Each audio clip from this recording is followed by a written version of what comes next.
باللہ من الشیطان الرجیم بسم اللہ الرحمن الرحیم فاخرجناہم من جنات وعیون۔ ابھی آپ کے سامنے آیت نمبر 57 کی تلاوت کی گئی۔ سورت وہی ہے الشعراء، 26ویں سورت، 19واں پارہ۔ آج ہم کریں گے 57 سے 67 تک، 57 سے 67، 57 سے 67 تک کی تلاوت اور اس کا ترجمہ بھی پڑھیں گے۔ آئیے 57 کا ترجمہ پڑھتے ہیں۔ پھر نکال دیا ہم نے ان کو جنتم و عیون کے پاس، ان کے باغوں، محلات اور چشموں سے، وکنوز و مقام کریم، اور خزانوں اور قیام گاہوں سے جو بہترین عمدہ تھیں۔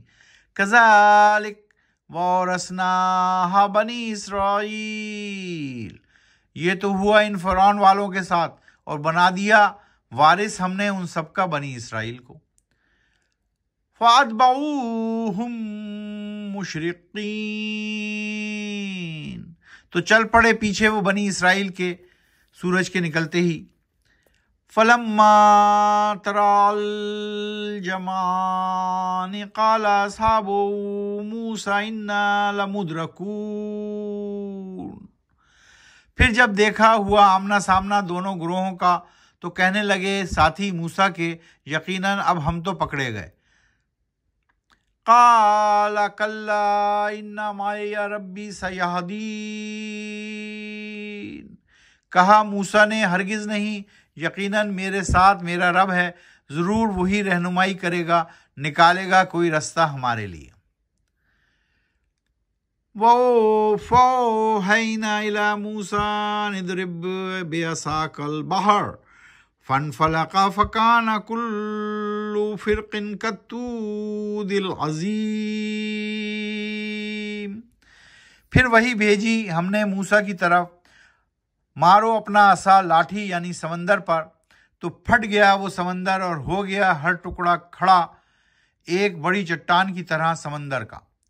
سو جب اللہ سبحانہ تعالیٰ نے، وہ لوگ پہنچ گئے ایک سمندر کے کنارے، تو اللہ سبحانہ تعالیٰ نے وہی بھیجی موسیٰ علیہ السلام کو اور کہا کہ تم اپنا عصا جو ہے پانی پر مارو، سمندر کے پانی پر مارو، تو سمندر کا پانی نے ان کو راستہ دے دیا، وہ پھٹ گیا سمندر، دو ٹکڑے ہو گیا اور ہر ٹکڑا ایک بڑی چٹان کی مانند کھڑا ہو گیا۔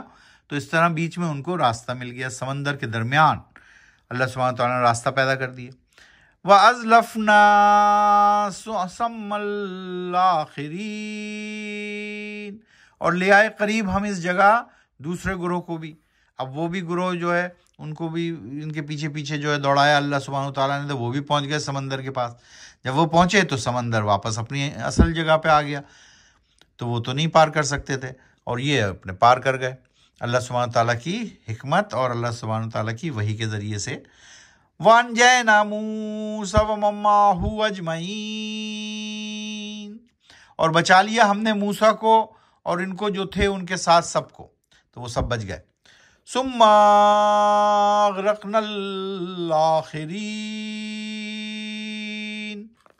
پھر کر دیا غرق، ڈبو دیا ہم نے دوسرے گروہ کو، یعنی فرعون کے لشکر کو، کیونکہ وہ سمجھے کہ یہ رستہ بنا ہوا ہے، چلو بھیا اس کے پیچھے پیچھے دوڑ پڑے وہ اس رستے پہ، لیکن پھر وہ رستہ بند ہو گیا اور سمندر میں وہ سب غرق ہو گئے۔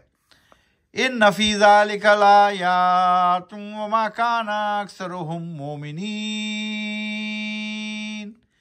یقیناً اس واقعے میں البتہ نشانیاں ہیں، اور نہیں تھی ان کی اکثریت کہ وہ ہوتے مومن، ایمان لانے والے اہل مکہ کی طرح۔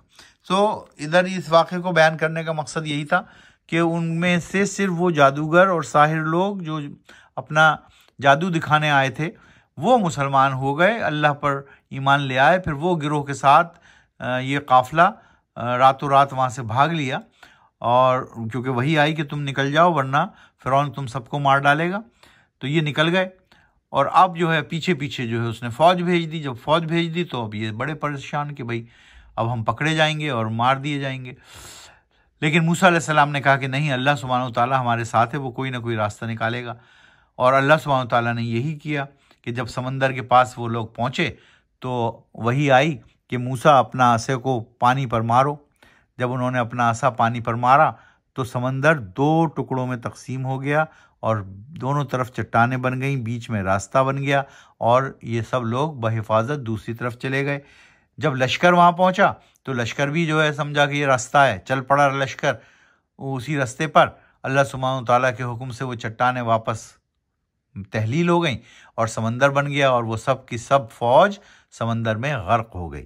اس طرح اللہ سبحانہ تعالیٰ نے موسیٰ اور ہارون اور ان کے ساتھیوں کو بچا لیا، غرق ہونے سے بچا لیا، اور فرعون کے لشکر کو ڈبو دیا، جیسا ہم نے آیت نمبر 66 میں ابھی پڑھا۔ پھر کر دیا غرق اور ڈبو دیا، ثم اغرقنا الآخرین، پھر غرق کر دیا، ڈبو دیا ہم نے دوسرے گروہ کو۔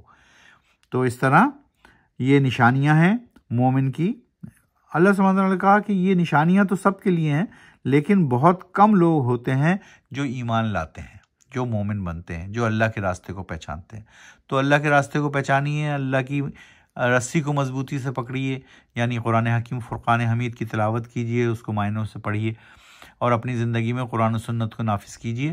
یہی ضابطہ اخلاق اور ضابطہ حیات ہے، اور دونوں جہانوں میں جنت کی کنجی۔